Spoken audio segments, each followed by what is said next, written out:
Hey, everybody, welcome to this week's episode of the Marketing Happy Hour, where we're going to be discussing branding, personal branding versus business branding, and all the ins and outs, the strategies, the tips, tricks, and everything you need to know about branding. I am one of your hosts, Dr. Christopher Vogelmann of drvogelmann.com. You can spell it. There's two N's there because we paid extra on Ellis Island for that second N.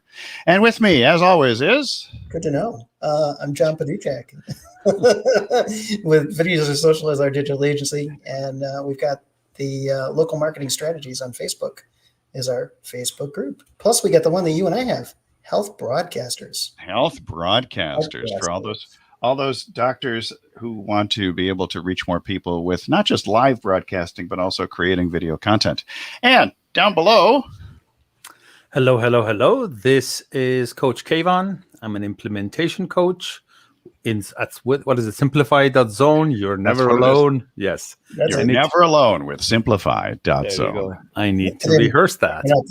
Yeah, I'm happy to be here, and let's talk branding. I'm looking forward to see what you have in your notes, Christopher. And I'm not going to worry about my last name because I am worried about your mental health. What happened to...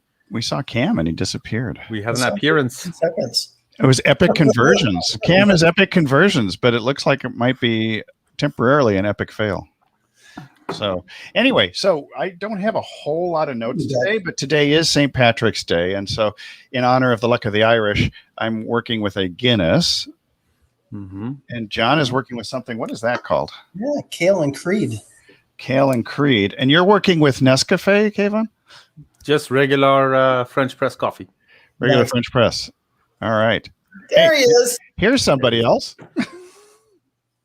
Can you hear us? Hey. Master Kam is here.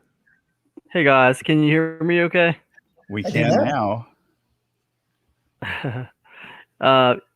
How's it going, everybody? I'm Kam from Epic Conversions and the One Step Away podcast. Thanks for having me, guys.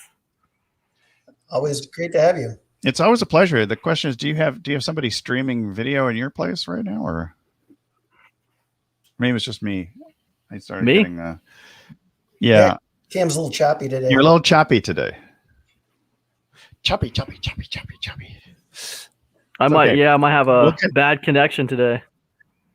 Oh, that's okay. Well, you just chime in when you can. I'm trying to get rid of this banner. this ticker going down below here. I'm going to get rid of it. I just was testing it earlier, the Marketing Happy Hour at 6 p.m. Eastern. It says Eastern Standard Time, but we're now on daylight, so I'm going to have to change that sucker out. All right, so much for that branding. Are you drinking water, Kam? What are you drinking? He's drinking nothing. Blackout. It's a blackout in Cleveland. Oh, man. Okay, well, we're going to continue with today's show. I don't think it's the luck of the Irish. There must have been a leprechaun doing some mischief over there. They're having a rough day in Cleveland. Yeah, it's a rough day in Cleveland. Yeah, the Browns. downtown with the Browns. Hey, so we're talking about branding today, personal branding versus business branding. And this is one of the things that has vexed me. You like that word? Vexed me for a long, long time, because I'm known through most social media and other things as Dr. Vogelmann or Dr. V. Let's see. Oh, did I remove him? No, I think he popped off to try to straighten things out. Popped out to straighten up. Okay, let me see if I can bring him back in again. Kam, what am? Add to the stream. There you are. Hey, what's up, fellas? Okay. Deja vu. It's deja vu all over again. I know. As Yogi Bear would say. Yogi Berra. Not Yogi Bear. Yogi Bear would be more like, hey, boo-boo. All right. So with respect to that, we're celebrating St. Patrick's Day. St. Patrick's Day is a great example of branding, as Kayvon was pointing out to us, because just before we went on live, Kayvon was telling us that St. Patrick, the color of Ireland is actually not green. Can you explain that? There is no explanation. The color of Ireland is blue. And blue? That's yes. But because of St. Patrick's Day, everybody thinks it's green, but the official color is blue. Pretty amazing. I think it's all the shamrocks, and everything else that's associated with it. Yeah. So, Kam, let's talk a little bit about your branding. If you can hear us today, because you've always had Epic Sure. Conversions is finally stuck in my head. How did you come up with that name, and why and also I'm curious about the whole Kam Fatz versus Kam Jennings, because that's always intrigued me about your personal and your business brand and how they kind of relate to each other. Sure. So can you guys hear me okay? Yeah, you're great now. Okay, cool. Okay, so Epic Conversions, that's easy. There's a comic book store kind of close to my house called Epic Loot, and I was taking my kids there to look for comic books several years ago, and I was like, I like that word epic, maybe I can like use that because at the time I was looking to move in a different direction. I was doing Amazon stuff, and I was looking to move in a different direction. And what comes with moving in a different direction sometimes is a new name, new business kind of stuff. And I saw that name, and I thought epic sounded like a cool word. And conversion is something that everyone in my space cares about. It's one of the integral parts of trying to run a good business is getting high conversions. So that's how it came together with that. And then with the other thing, the name thing that's a crazy story. Basically, long time ago, I was running a YouTube channel before any of this stuff. When I was just a guy, trying to just be a guy. I decided I was going to start a YouTube channel to try to lose some weight, and I thought I'd try to document my weight loss journey or whatever. And I called it Zero Fats as like a way to like say like, hey, no fat. I'm gonna lose some weight. And then I miserably failed a couple weeks into that, and I just stopped making videos on it. So the YouTube channel just sat there for a couple years with nothing. And then I think I had 2 videos on it. And then around 2013 or something, when I started doing business on Amazon, I wrote that book about selling on Amazon, and I wanted to drive more traffic to the book. So I thought I could start a YouTube channel talking about the stuff I was doing on Amazon and use that as a way to drive traffic to my book.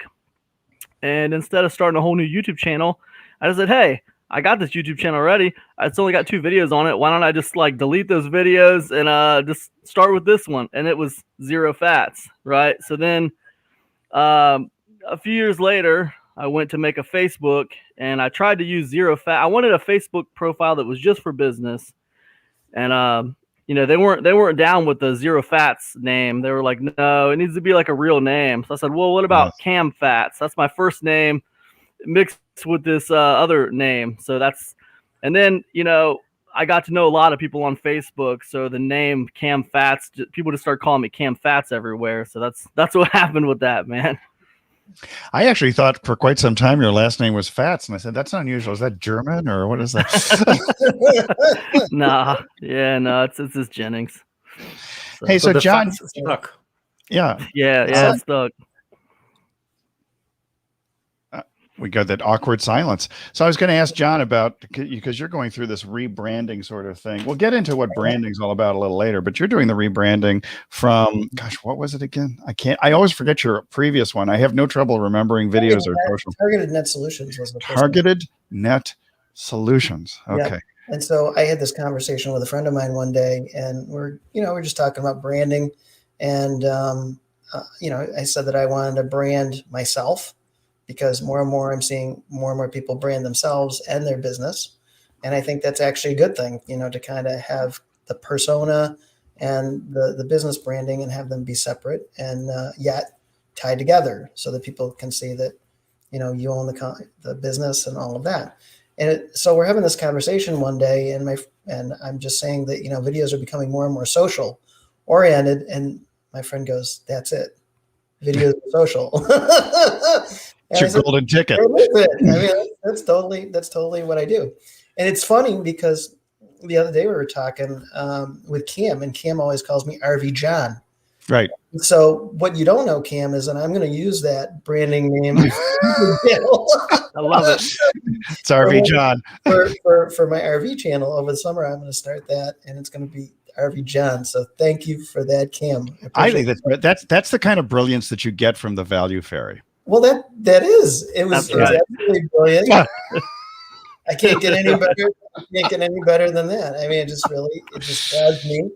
It's got my name in it. I just kind of like it. That's it's right. kind of a great. That's right. It's awesome. I'm the king of nicknames. There you go. I used to use this. It's not Gary V. It's Dr. V. Hey, Kayvon Yes. with the K. Yes. Dr. K.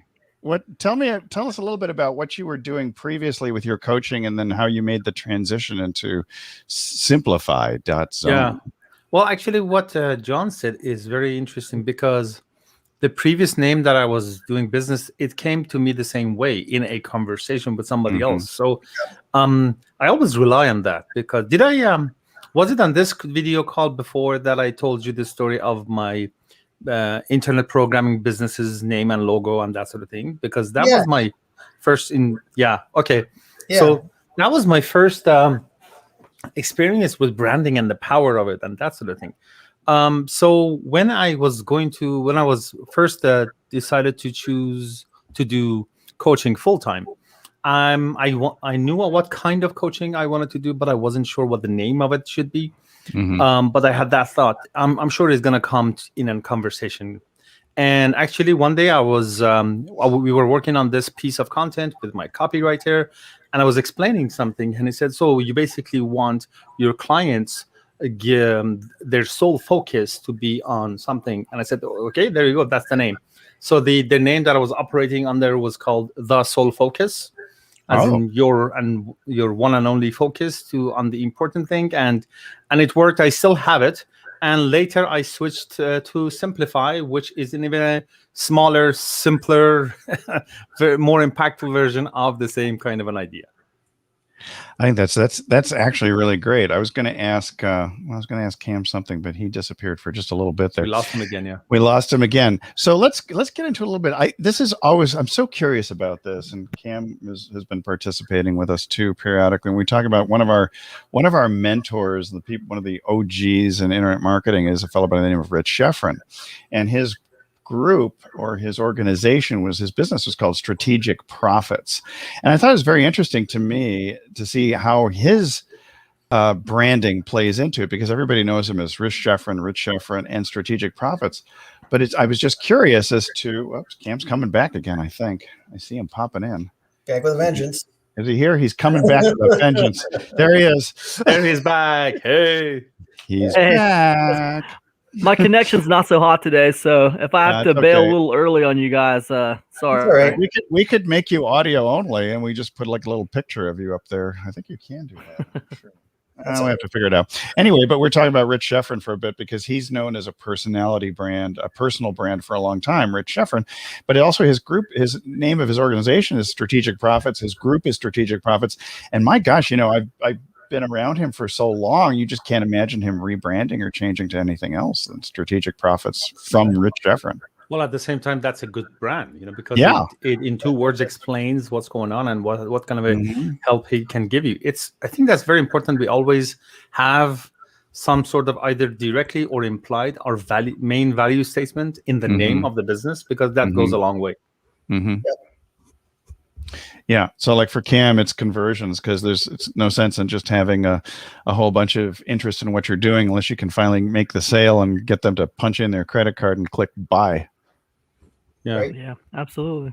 And with the story that he said before, and Rich that you mentioned right now, I'm going to become competition with Cam just on the name part, and start a business called Strategic Conversions. Strategic Conversions.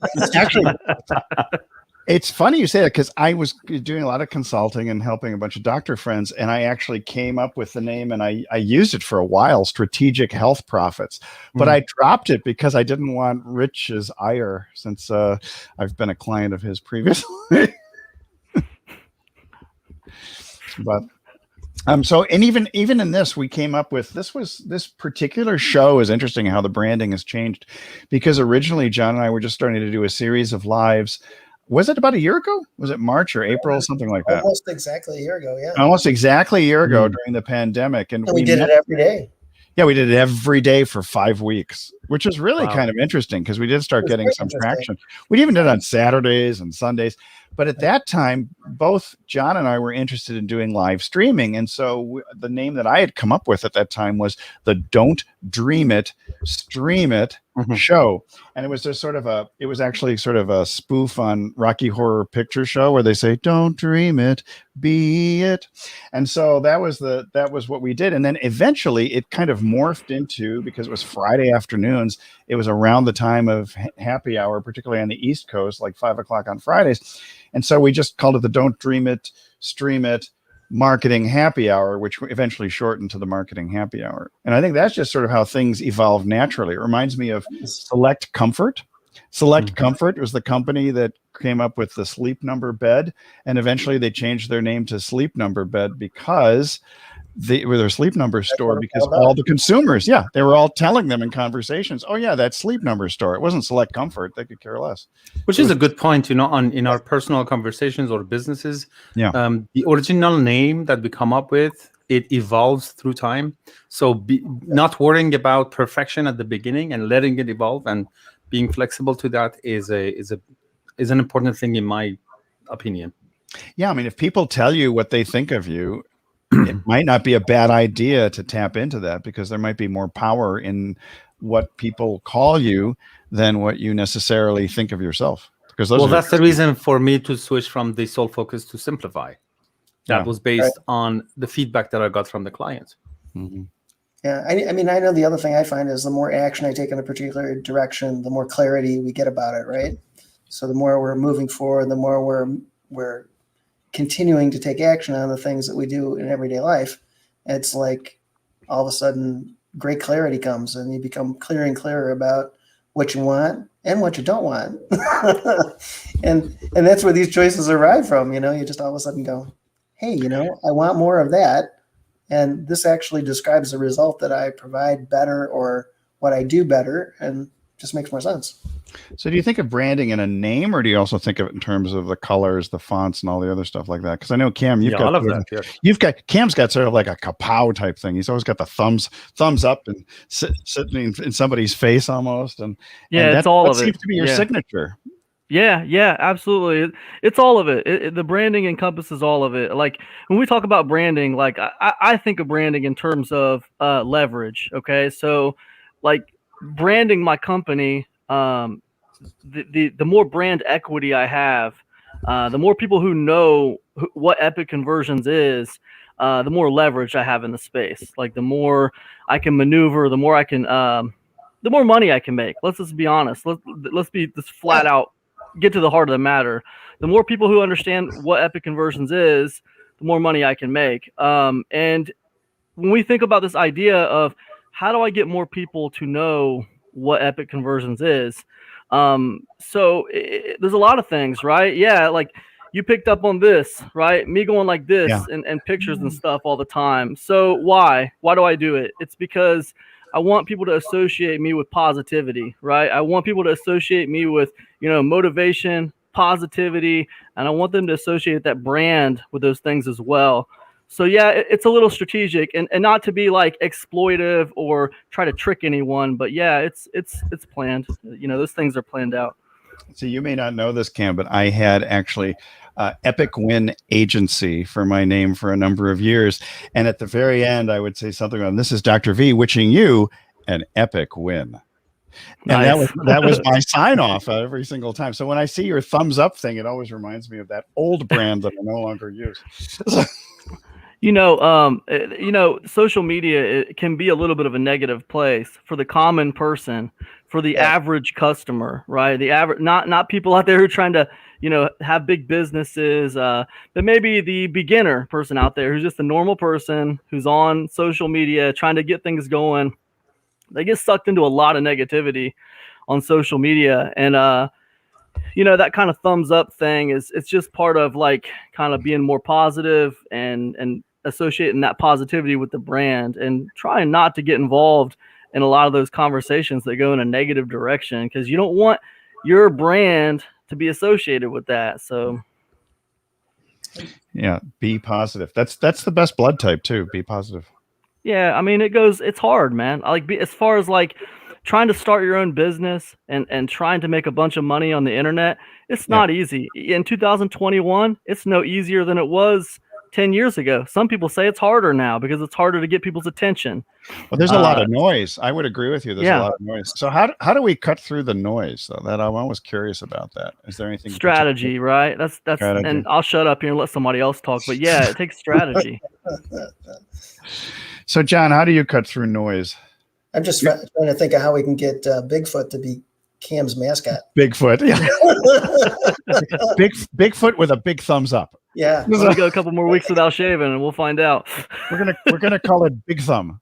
There you go. So how do we cut through the noise?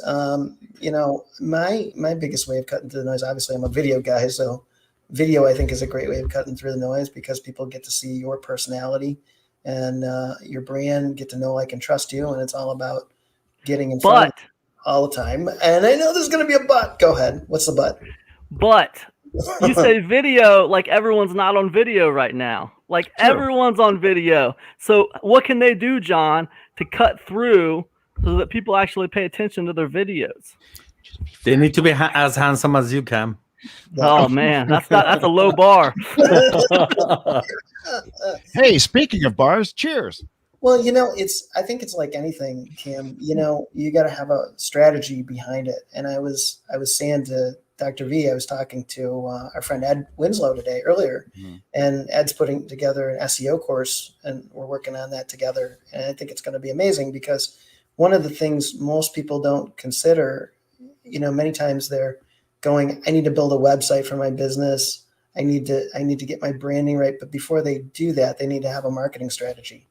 And Ed is just so big on the marketing strategy. He walked me through today. He knows I'm interested in RVs, right? So he walks me through RV campgrounds. Like if you want to do something and start a website to sell or be a broker for RV campgrounds, of all things he picks, right? And it's interesting when you walk through that and you really kind of look at it and start to develop a strategy. You can see a brand start to emerge. You can see other income choices or other income streams start to emerge. And you can see the failures and successes. So you see why some different businesses fail and others succeed. And a lot of it is maybe they didn't do anything to stand out. Maybe there's nothing unusual about their park.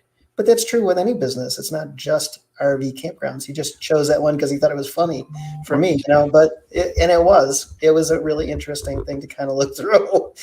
And I think that plays a big role in it. It's like, what do you do is your beginning strategy? What do you look at? What makes you unique? How do you stand out? And then just take advantage of that.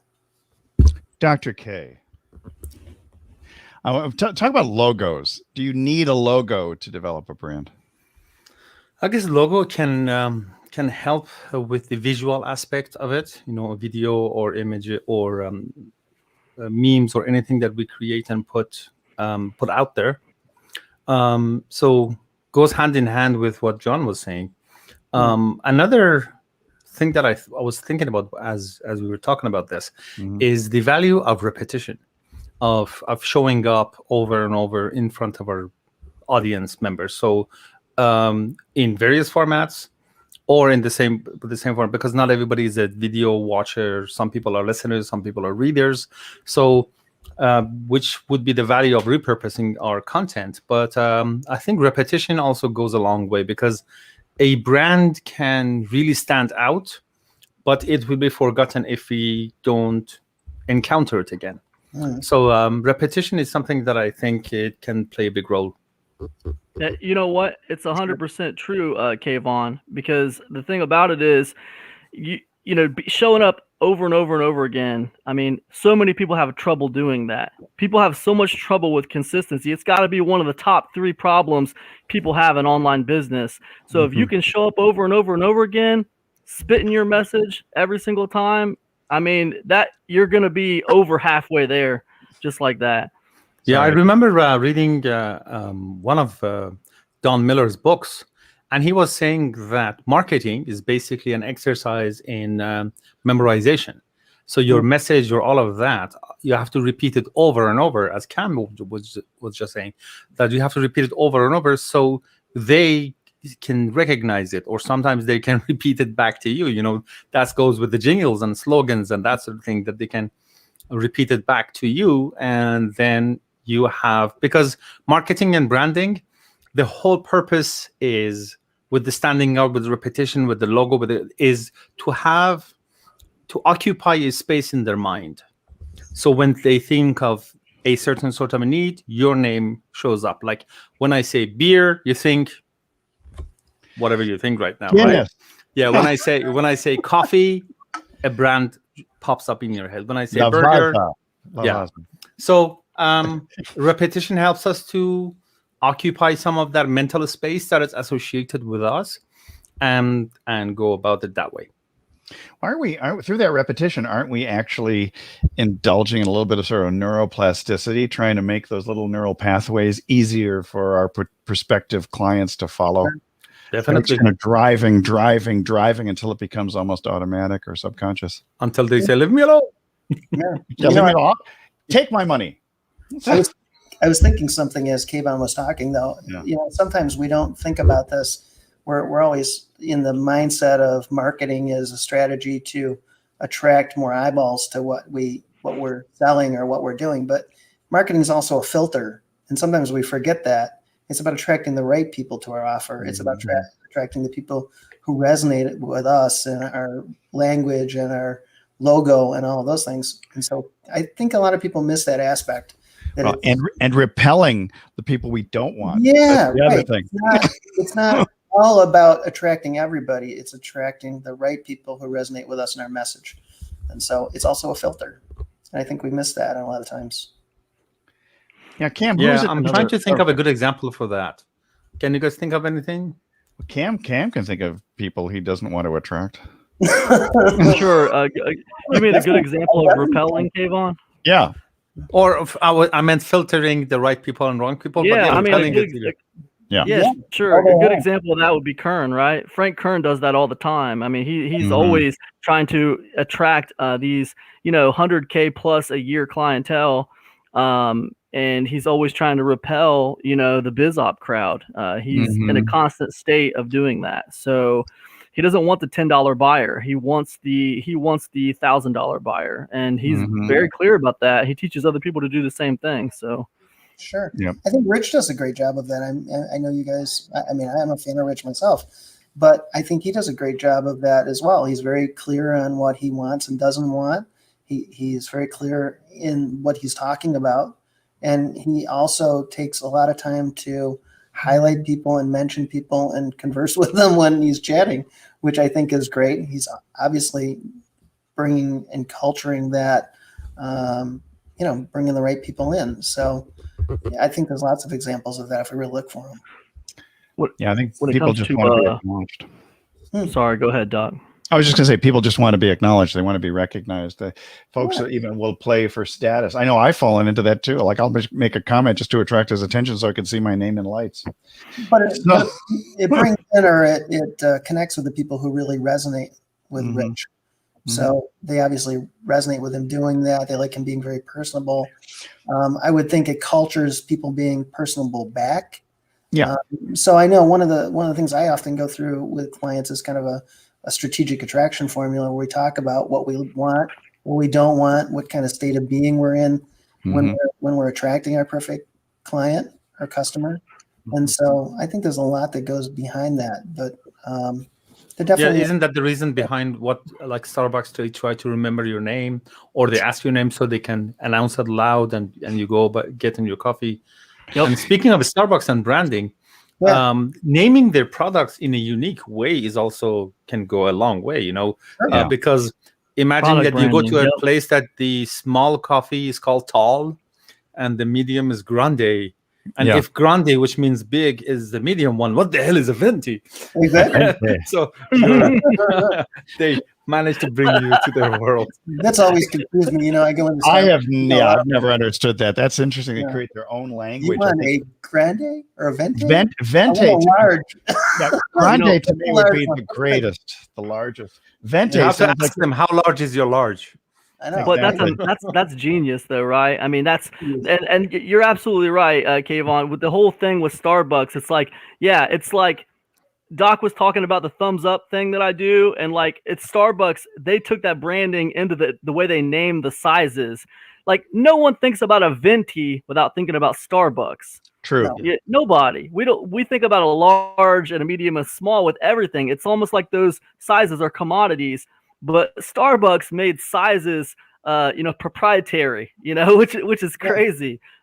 Just by using those words. I'll give you guys a tip, not you guys, but the people listening out there. Yeah.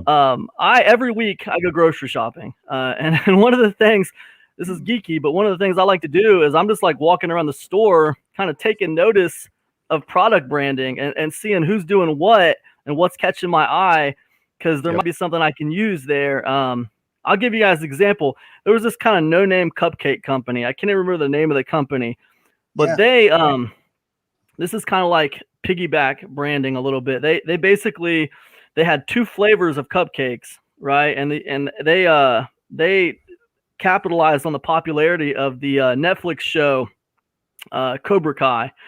There's a show on Netflix right now called Cobra Kai. It's pretty popular. It's like a karate thing. Yep. And so they came out with these cupcakes. They had like a big snake on them, and it was like that was the exact logo. Very similar. It's a little different, but it looked very similar to the logo in Cobra Kai, and it had the same font almost. It's similar, a little different, but it has the same colors, very similar logo, similar font.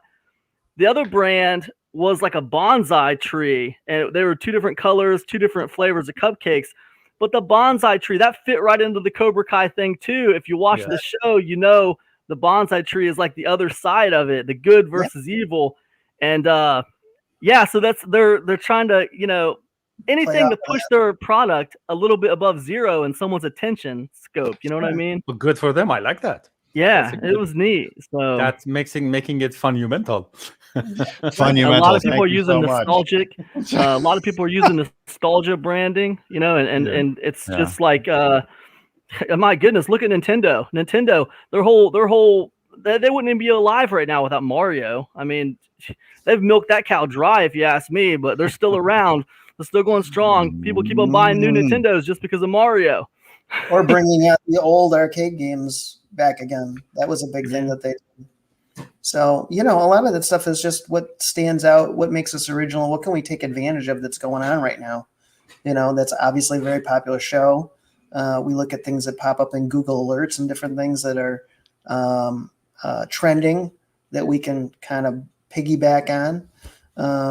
There's so many different ways to kind of brand yourself with everything happening. Well, when I was a kid, go ahead, Doc. No. When you were a kid.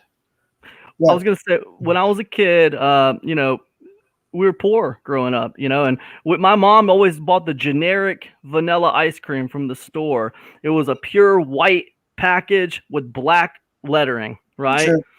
So I don't know, like a year or 2 ago, I said, I want to do a sales page like that. It's going to be for like some PLR type stuff. And I went all white with all black. I wanted to have that like generic look because it was very, very simple, very basic, very utilitarian. So people could focus a little bit better and like block out the white noise. And it worked, but it all came from when I was a kid, generic vanilla ice cream. So, I mean. Yeah, we had generics back in Buffalo, New York, but they were yellow containers, everything from boxes to tubs to whatever, with black letters on. And it was they're yellow here too. Yeah, the yellow. Well, that was, I think it was Loblaws who did it in Buffalo, if I'm not mistaken. And I'll tell you what, if you do a sales page like that, I guarantee you your product will be ahead of zero. It'll be ahead of zero. Yeah. People, they're just liking it a little bit more if they remember that from when they're a kid on a subconscious level. So it's pretty interesting how that works, Well, I was going to say the other side of that is if you figure that our attraction is to people that are typically 10 years older or 10 years younger, you're going to attract people that are roughly close in age to you, and they're probably going to remember the same things you did as a kid. So It's actually pretty interesting. So I have an example. I was thinking about branding earlier, and originally, from what I remember, I could be wrong on this one, that branding originated in the Middle Ages when people wanted to make sure that the loaf of bread that you were getting was the genuine thing from a particular baker, and they used to brand it on the bottom of the loaf. So if you turned it over, you could see, oh yeah, this is from my trusted baker source, if you will. Awesome. And then eventually we got to the point where folks were branding cows, with a hot iron. Sure. And now we're trying to brand ourselves, but hopefully not using too much ink or actual branding irons. But I've seen people tattoo themselves and do use all kinds of inks, and they are branding their personal brand with branding. And when you said Middle Ages, I was actually thinking like coat of arms branding. That too. Yeah. That too, right? So there's a local guy. We talked about him last time. So Johnny has a very simple logo, not John Paduchak. So Johnny operates a smog check place in here in Coronado. And so what he has is his logo. So in 86, his family came over from Vietnam. He's got the little circle there. He's got the check because you're going to have, your smog has to be checked to get registered. And so he's smog 86, period. Johnny does. I thought that's pretty simple, but it actually stands out when you drive by the garage. It does. And plus he has a story behind it about his family coming over in 1986. And he collects cars that are in the 1986 vintage, particularly Toyotas. I think it's brilliant. Absolutely brilliant. He's consistent with his story and his branding, which I thought was pretty cool. So it's okay. I think there's branding that people either figure out too. Like it's very easy to figure out, or there's branding that you have to explain a little bit for them to understand, but it's a great story behind it. I think we need to call an ambulance for Dr. V. I think both are unique. No, the issue is thou shalt not inhale thy Guinness into thy lungs. Wrong hole. Not a good idea. That's the sermon for today. Thou shalt not inhale thy Guinness. So what I was going to ask a little bit more about the branding and stuff. So Kayvon and I were having this discussion back and forth about colors and logos and things like that, and the meaning of color when you do your branding. Now, Cam, I know you have sort of like, it almost looks like a little bit like the old 1960s Batman thing with a kapow, or almost like a comic book when you have some of your branding. Did you pick particular colors, or do you just kind of loose with the colors? I was loose with it, man. I was just kind of going for like a kind of a comic book feel. And I look at branding in the case of One Step Away. It's like it's very young. This whole year with the branding is probably going to be a little bit, up in the air. I mean, I try to be as consistent as possible, but I'll try new things and stuff. I mean, nothing's set in stone with something so new. So but I know. Speaking of, go ahead. Sorry. No, that's it, man. That's all I was gonna say. Yeah. Speaking of branding and names and comic books, do you guys know Kevin Smith, the director? Yeah, of course. Filmmaker? So he's a big comic books fan, and also until his recent heart attack last year or so, he was always really overweight. So his podcast that he basically with his co-host, they're always discussing comic books and that sort of thing. He named it Fat Man on Batman. Oh my God. And I think just quickly gets you to the point, and you want to listen to this podcast. And the second thing that I was going to say is, so last year, in the process of developing my personal brand website, I went through this branding exercise. And one of the steps of the exercise that I really liked was they had this, actually, let me bring it on screen as I'm talking to you. They had this 8 areas that there were 8 different kind of businesses. One was clothing, car, food, sports brand, as in a sportswear brand, entertainment, actual sport or exercise, favorite drink, and also technology.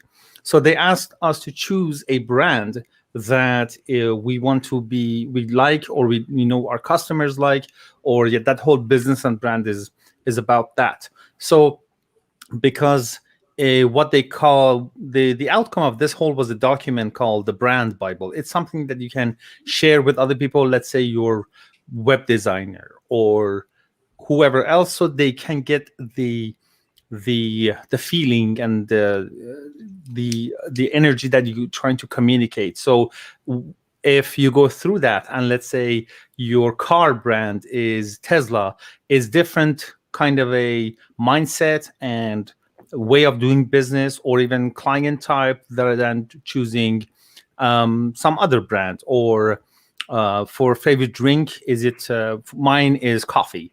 So that's, and I had a French press picture in there because it meant gourmet coffee, that kind of a thing. So I thought that was very interesting. That got me thinking. And actually, they had a few exercises before that. One was, who are the people that you admire in business and you follow them, and tell us why for each person. Then the second one was, who are people that you admire in life, your personal heroes or people that you follow, and tell us why. Then it was about the relationship with brands and that sort of thing. They even asked us to show pictures of the workplaces that we like our office to be like. So mine obviously was, clean and white and orange and that sort of thing. So going through all of that, and let's say for technology, I had Apple. So when I say that, already some sort of a relationship, a set of feelings and values and that sort of thing is being communicated. So I thought that was a great exercise to go through, to see, basically look around, what are the brands that I connect with, or I want my clients to connect with, what's going on in there, what's the reason for that connection. And when we choose our own brand, make sure that we bring those elements to our own branding. Well, if you're creating a brand, are you doing what Russell Brunson and several other people have called creating a culture? Because you mentioned Apple, and Apple almost has a cult following to it. Is that like your overall goal for the future? If you really want a brand to stick, like Virgin, I think of Richard Branson and Virgin and all the different versions of Virgin, like the records and the airline and now the cruise ships and all the other things like that. It's almost like there's a cult following that you create. Well, you are doing that anyway. Either it's the cult that they love you or is repelled by you. But on a smaller scale, we call them followers or audience or group members. And if you go on a much higher number, so it's a matter of how many people are following you and to what degree that we call it a cult or not. There was this discussion on some podcasts that every religion was a cult at the beginning when they started because they were small, and eventually as they had more followers, then it was recognized as a religion. So same thing. So maybe you at the beginning you have 10 people who watch, then 20 followers, then the number grows, and you may end up in a cult-like following as well. Well, I mean, it's like culture. Yeah, as in culture, because you develop this over time. Like, for example, I mean, I've been playing with branding, and I for a while I was just Dr. Vogelmann Chiropractic, Vogelmann Consulting, all these other things like that. And then I moved into Epic Win Marketing, and then Epic Win Agency, and then I moved into Crucial Business, who with several people had said that was incredibly boring. And then I coined the term Funumental, which you mentioned earlier, Kayvon, a couple of years ago, and I just started testing it with people. I had some software sales people who liked it. I had some other high-tech people who liked it. And after a while, I mean, I just delayed using it for 2.5 years. And it finally occurred to me that I could create something that was along the lines of entrepreneurship and business and mindset and everything else together. And this sort of created something which I thought was pretty funny, because I could create Funumental. I could have the followers could be Funumentalists. And I could finally have the movement, which could be Funumentalism. And so right now I'm in my early stages of formulating this thing. And the initial program I've put together is the Funumental Business Shift, which is shifting people from bricks and mortar, particularly my healthcare professionals, from bricks and mortar into an online source of revenue. So, but that's been an evolution. And sometimes you really get stuck. I get stuck in branding, almost like this endless loop in my head, where it's not so much the paralysis of analysis, that it is just that I'm stuck in my own head. And until such time as I present it to other people without feedback, it's useless. Yeah. Speaking of feedback, and we were talking about repelling or attracting. What you just said connects to that too. Like on that website that I made, I had one image that I didn't put more thought into it rather than other elements that I put in there, but I noticed people are paying more attention to that. So the lesson learned is it was just basically a simple area that I compared two situations, because the people that I'm trying to help, I call them overworked entrepreneurs, and on the other end is productive entrepreneurs. So I was saying like frustration, flow, the opposites of each other. So by creating contrast, if you're here, these are the things that are happening, and if you are over here, so that shift you're talking about from this end to that end. So it's a before and after picture that we see with the weight loss. So with fundamental business or without it. So I mean, and so the name in my whole thing was to be able to create something that focused on mindset. So if it's got mental in it and it's got fun, which is what people want, and you were in the middle, I took the duh out of fundamental and put you in it. And so in that respect, that's a great line. It was, I'll probably save that one. Thank you for your feedback. So, but the duh, it almost sounds like something out of Homer Simpson. But it's a dope. Yeah, it's not duh. It's duh. So getting back to this thing about the brand and the culture and everything, do any of you have any concerns about you as the business, as a personality versus your business name? Because I know that, Richard Branson, we think of Virgin. Tony Robbins, we kind of think of as himself. Brendan Burchard, for example, in personal development, nobody really thinks so much about Experts Academy. They think of the name Brendan Burchard, same thing, Oprah and all these others. So is there a big challenge developing a personal brand nowadays?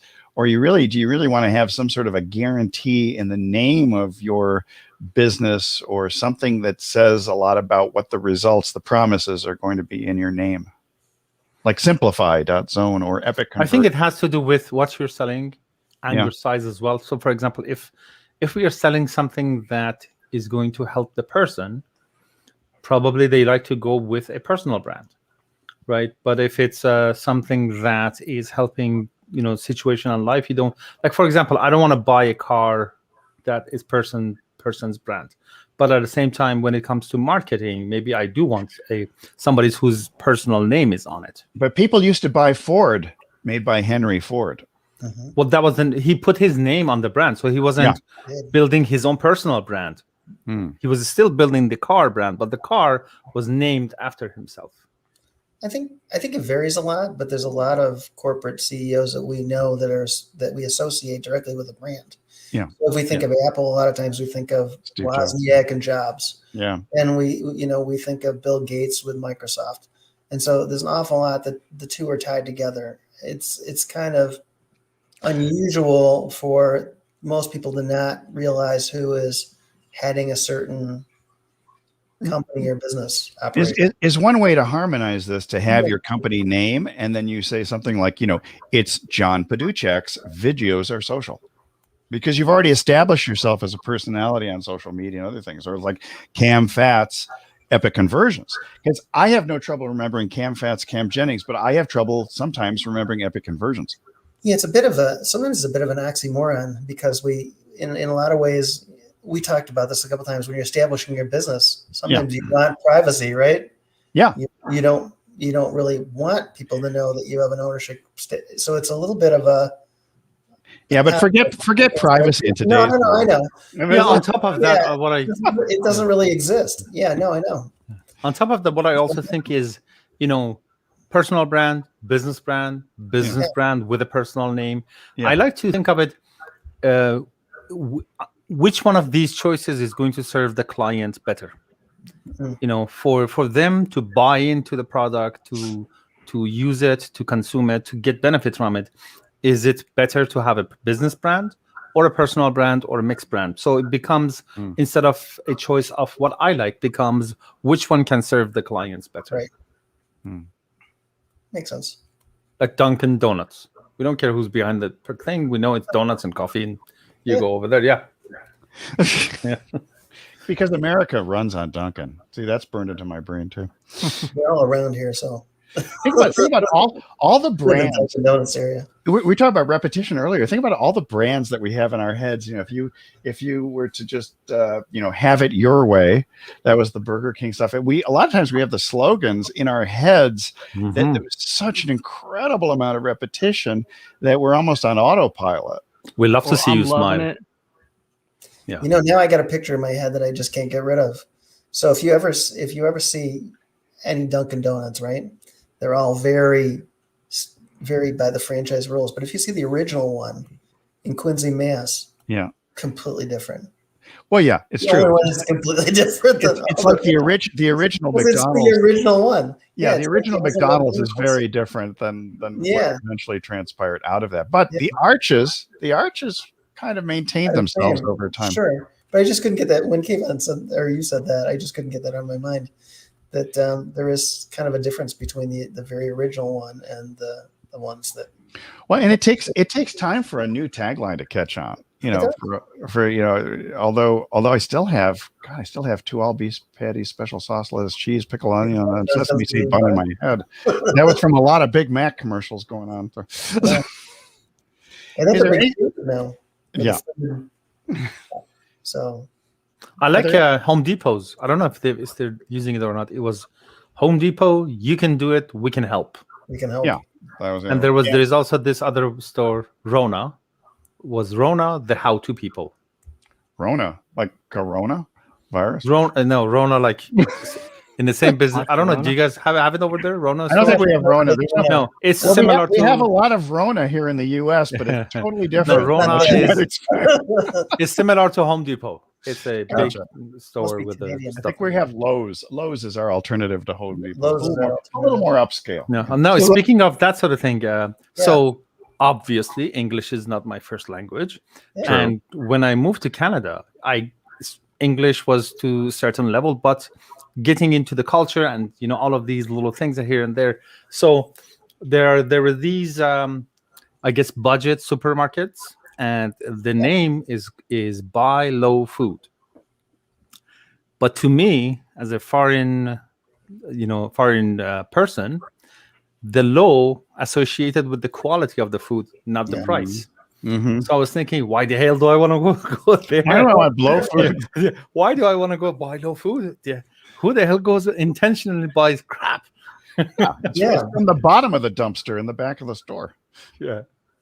So that was a funny memory that I had when it comes to brands and names. Hey, so Cam, are there any particular brands that you sort of have? I mean, I know Coca-Cola is sort of an iconic brand. Nike has the swoosh thing, and I mean, you think about certain people and personalities like Air Jordans. Michael Jordan basically is the $1 billion man from the NBA. Yeah, I mean, there's a lot of great ones out there. I think personally, the thing that people need to take away with branding is when you're first getting started, there's a lot of little tactics and things that you can do to get a little bit of an edge. But the fact of the matter is you can have the worst branding in the world, but if you're very, very consistent with that branding, and if you're taking action, right? Because people are attracted to action. Like if you're making moves regularly, you're out there making moves, and this is across the board. This is Nike. This is Puma. This is New Balance. This is Walmart, Target. Yep. Anybody out there making moves, people are attracted to those brands. And, it goes all the way down to individual brands, personal brands.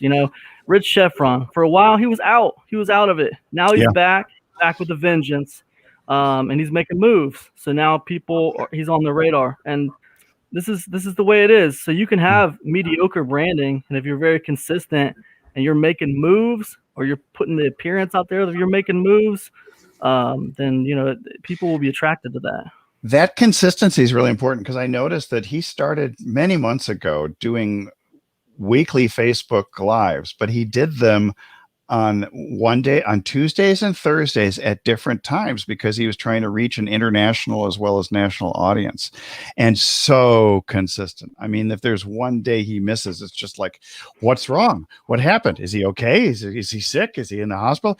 People are so used to seeing those Tuesday and Thursday things. In fact, I put a little calendar note for me, because I always loved picking up whatever he comes up with in terms of a few nuggets or book recommendations or technology or anything like that.